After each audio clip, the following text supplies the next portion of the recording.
What does it take to become the greatest warrior in history? Is it strength? Skill? Fearlessness in the face of death? Or is it something more, something invisible, like an unbreakable spirit, a mind forged in solitude, and a code of life lived on the blade's edge? One man lived out this question more fully than perhaps anyone before or since. He fought over 60 duels, never lost once, and turned combat into a philosophical art form. He was not just a samurai. He was a force of nature. His name was Miyamoto Musashi. And his story is not just about swords or bloodshed. It's about discipline, mastery, and what it truly means to walk a lone path toward greatness.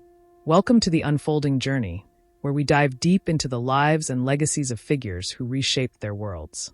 If you're passionate about history, philosophy, and the hidden stories that define civilizations, you're in the right place. Today, we journey into the life of a man who mastered not just the sword, but himself. Miyamoto Musashi was born around 1584 in the harsh and war-torn Sengoku period of Japan, a time when power changed hands through blood, not ballots. This was a country torn apart by civil war, where feudal lords vied for supremacy and samurai were both the architects and instruments of chaos. Musashi's early years are shrouded in myth and mystery, but what's certain is that he was born into a family of warriors. His father, possibly a swordsman and martial arts instructor, started him on the path of combat at a young age. But Musashi's journey would soon diverge from tradition. At just 13 years old, Musashi fought and won his first duel against an adult samurai named Arima Kihei. This wasn't a child's practice match. It was to the death, and Musashi, wild-haired and unorthodox, bludgeoned his opponent with a wooden sword. From that moment, his legend began. He left home young, wandering Japan as a ronin, a masterless samurai. While many warriors pledged loyalty to a lord, Musashi pledged loyalty only to the path of self-perfection. He didn't fight for money or fame. He fought to learn. Over the years, Musashi would fight more than 60 duels, including some against the most famous warriors of his time, and he never lost a single one. His most legendary battle occurred in 1612 against Sasaki Kojiro, another famed swordsman. The duel took place on a remote island. Musashi arrived late, deliberately, and stepped off a boat wielding a wooden sword carved from an oar. Kojiro, known for his elegant technique and signature swallow cut, was furious. But Musashi, calm and calculating, ended the duel with a single brutal blow. He had turned the psychological tide before the first strike. But Musashi's genius went beyond brute strength. He developed his own martial style, Nitten Ichiryu, the two heavens as one style, where a warrior wields two swords, one in each hand. This broke with samurai tradition and emphasized adaptability, ambidexterity, and spatial awareness. For Musashi, combat wasn't about flashy moves or blind aggression. It was about timing, rhythm, and reading the opponent's intent. He believed that the warrior who controlled the flow of the fight controlled its outcome. What separates Musashi from other great warriors isn't just his perfect record or revolutionary style. It's what he did off the battlefield. In his later years, Musashi withdrew from the world and lived as a hermit in a cave known as Ryagando. There, he wrote his immortal treatise, The Book of Five Rings, a guide not only to swordsmanship but to life, strategy, and self-discipline.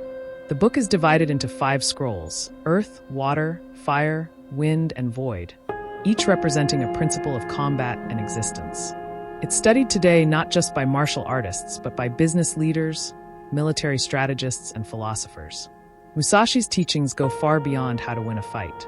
He spoke of emptiness, of clarity, of training so deeply that action becomes instinct. He urged his readers to never accept an inferior position to anyone, and to think lightly of yourself and deeply of the world. His life was not just a path of the sword, it was a path of mastery in every form. Musashi was also a skilled painter, calligrapher, sculptor, and even a garden designer. His art was as precise and minimal as his combat, a reflection of Zen influence and deep personal discipline. To him, the sword and the brush were one. Musashi was more than a man, he was a mindset. He lived by principles that seem harsh by modern standards, yet hold timeless wisdom. Do not seek pleasure for its own sake. Think lightly of yourself and deeply of the world. Resentment and complaint are appropriate neither for oneself nor others. These weren't abstract ideas. He lived them. Musashi refused to marry, lived minimally, and embraced solitude. He believed that attachment was a form of weakness. His discipline was absolute. He trained not just his body, but his mind and spirit, every day until his death. Even as he grew older and approached death in 1645, Musashi remained a warrior. According to tradition, he died seated in meditation, still holding his sword. He faced death the same way he faced life, with clarity, with strength, and without fear. In Japan, Musashi is remembered as a kensei or sword saint, a title given only to the most revered and transcendent of warriors. His influence echoes through centuries. His Book of Five Rings continues to inspire readers worldwide. His life has been adapted into countless novels, films, manga, and anime. His strategies are studied in modern military academies and business schools. But more than anything, Musashi's legacy is a challenge.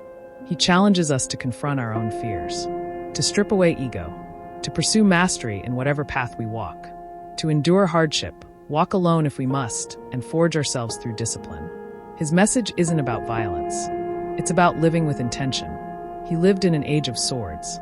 We live in an age of distractions. But his path, the way of strength, clarity, and self-reliance, is as vital now as it was 400 years ago. Miyamoto Musashi wasn't born great.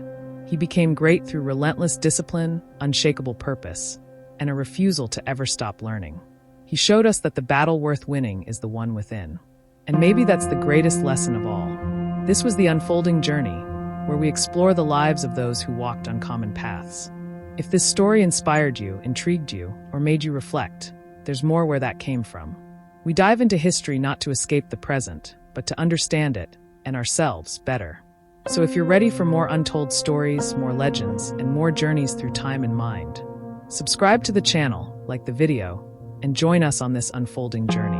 Until next time, walk your path with courage.